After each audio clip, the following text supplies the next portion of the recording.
एक घर में 3 भाई और एक बहन थी।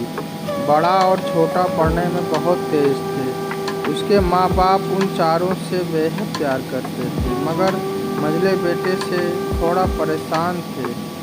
बड़ा बेटा पढ़ लिख कर डॉक्टर बन गया, छोटा भी पढ़ लिख कर इंजीनियर बन गया, मगर मछला बिल्कुल आवारा और गंवार बन के ही रह गया। उसकी शादी हो गई। बहन और मंझले को छोड़ दोनों भाइयों ने लव मैरिज की थी।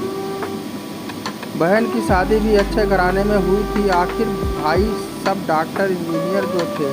अब मंझले को कोई लड़की नहीं मिल रही थी। बाप भी परेशान, माँ भी परेशान। बहन जब भी मायके आती सबसे पहले छोटे भाई और बड़े भैया से मिलती, मगर मंझले से कम मिलती थी, क्योंकि वह ना तो कुछ दे सकता था और ना ही जल्दी घर पे मिलता था। वैसे वह दिहाड़ी मजदूरी करता था, पढ़ नहीं सका तो नौकरी कौन देगा। मंझले की शादी किए बिना पिता गुजर गए। माँ ने सोचा कहीं अब बंटवारे की बात न निकले, इसीलिए अपने ही गांव से एक सीधी साधी लड़की से मंझले की शादी करवा दी। शादी होते ही न जाने क्या हुआ कि मंझला बड़े लगन से काम करने लगा। दोनों ने कहा, ए चंदू आ अड्डे पे आना। चंदू आज नहीं, फिर कभी। दोस्त, अरे तू शादी के बाद तो जैसे बीवी का गुलाम हो गया। चंदू, अरे ऐसी बात नहीं है। कल मैं अकेला एक पेट था तो अपने रोटी के हिस्से कमा लेता था, अब 2 पेट है, आजकल और होगा। घर वाले नालायक कहते थे मेरे लिए चलता है, मगर मेरी पत्नी मुझे कभी नालायक कहे तो मेरी मर्दानगी पर एक भद्दा गाली है, क्योंकि एक पत्नी के लिए उसका पति उसका घमंड, इज्जत और उसकी उम्मीद सब कुछ होता है।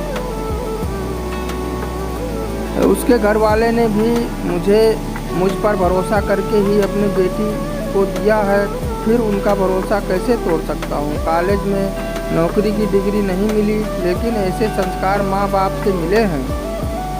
इधर घर पे बड़ा और छोटा भाई और उनकी पत्नी मिलकर आपस में फैसला कर रहे थे कि जायदाद का बंटवारा हो जाए, क्योंकि हम दोनों लाखों कमाते हैं मगर मंझला ना के बराबर कमाता है। ऐसा नहीं होगा।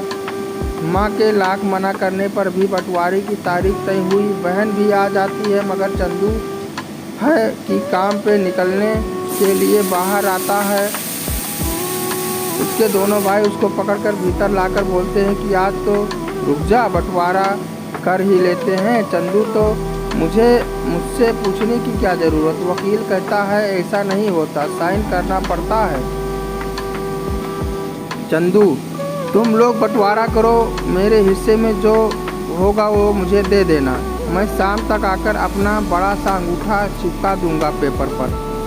बहन, अरे बेवकूफ़, तू गंवार का गंवार ही रहेगा। तेरी किस्मत अच्छी है कि तुझे इतने अच्छे भाई और भैया मिले हैं। माँ बोली, अरे चंदू आज रुक जा ना। बंटवारे में कुल 10 बीघे ज़मीन में दोनों भाई 5-5 बीघे रख लेते हैं और चंदू के लिए पुश्तैनी घर छोड़ देते हैं। तभी चंदू जोर से चिल्लाता है, अरे अरे अरे, फिर हमारी छुट्टी का हिस्सा क्या होगा। दोनों भाई हंसकर बोलते हैं, अरे मूर्ख, बंटवारा भाइयों में होता है और बहनों के हिस्से में सिर्फ उसका मायका ही आता है। चंदू, ओह, शायद पढ़ा लिखा ना होना भी मूर्खता ही है। ठीक है, आप दोनों ऐसा करो, मेरे हिस्से की वसीयत मेरी बहन छुटकी के नाम कर दो। दोनों भाई चकित होकर बोलते हैं, और तू क्या करेगा। चंदू माँ की ओर देखते मुस्कुराते हुए बोलता है, मेरे हिस्से में माँ है ना।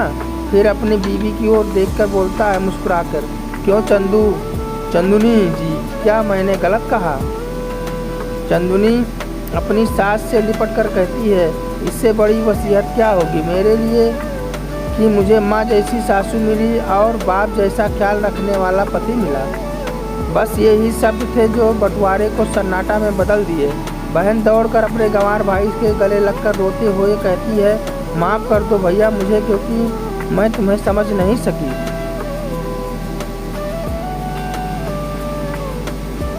चंदू बोला, घर में तेरा भी उतना ही अधिकार है जितना हम सभी का है।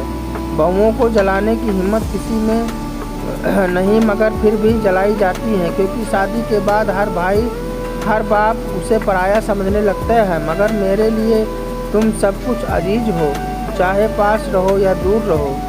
माँ का चुनाव इसलिए किया ताकि तुम हमेशा मुझे याद आओ, क्योंकि वही कुक है जहाँ हमने साथ साथ 9 महीने गुजारे हैं। माँ के साथ तुम्हारी यादों को भी मैं रख रहा हूँ। दोनों भाई दौड़कर मजले के गले मिलकर रोते हुए कहते हैं, आज तो तू सचमुच का बाबा लग रहा है। सबकी पलकों में पानी ही पानी। सब एक साथ फिर से रहने लगे।